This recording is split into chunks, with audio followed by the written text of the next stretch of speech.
মোল্লা সাহেব কিছু আলোচনা রেখেছেন। আপনাদের সামনে একটা কথা আপনারা জেনে রাখবেন, ইসলাম কমপ্লিট কোড অফ লাইফ, একটা পূর্ণাঙ্গ জীবন ব্যবস্থা। হুজুর আকরাম সাল্লাল্লাহু আলাইহি ওয়াসাল্লাম বলেছেন যে মানুষকে জাতীয়তাবাদের দিকে ডাক দেয়, যারা মানুষকে সম্প্রদায়ের দিকে ডাক দেয় তারা আমার উম্মত নয়। আমরা কোরআন হাদিস পড়ব, আল্লাহর যে মৌলিক বিষয়, আল্লাহর যে দাওয়াত, হুজুর আকরাম সাল্লাল্লাহু আলাইহি ওয়াসাল্লামের যে দাওয়াত, তা যদি পরিবেশন না করা হয়, আপনি যত বড়ই আলেম হন, ইসলামের মৌলিক বিষয় যদি আপনি না আসেন, ইসলামের দাবি রাখা যাবে না।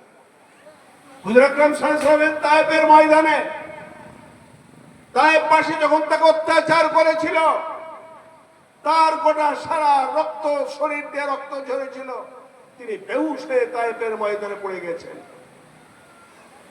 জিবরাইল আলাইহিস সালাম আল্লাহর কাছে দরবারে ফেরেশতা মণ্ডলী করছে, দরবার করছে, হে রব্বুল আলামিন, তোমার প্রিয় হাবিব, তোমার প্রিয় দোস্ত আজকে তায়েফবাসীদের কাছে আক্রান্ত হয়েছে, তোমরা আমার কাছে একবার অর্ডার দাও, উহুদ পাহাড় নিয়ে তায়েফবাসীকে আমরা পিছিয়ে দেব। আল্লাহ রাব্বুল আলামিন বললেন, এটা আমি হুকুম দিতে পারবো না, তোমরা নবীর কাছে চলে যাও। নবীর কাছে যে ফেরেশতা মণ্ডলী বলছেন, ইয়া রাসূলুল্লাহ, হাবিবুল্লাহ, আজ তায়েফবাসী যেভাবে আপনার উপর অত্যাচার, অনাচার, জুলুম, নির্যাতন করেছে, আপনি যদি একটিবার হুকুম দেন, আমরা গোটা তায়েফবাসীকে ধ্বংস করে দেব। আল্লাহ রাব্বুল আলামিন তার প্রিয় দোস্ত হুজুর আকরাম সাল্লাল্লাহু আলাইহি ওয়াসাল্লাম বলছেন, ও ফেরেশতা মণ্ডলী, আমি যদি তায়েফবাসীকে হত্যা করে দিই, যদি নিষ্পেষ করে দিই, কালেমার দাওয়াত পৌঁছাবো কার কাছে? আমি তার জন্য দোয়া করছি।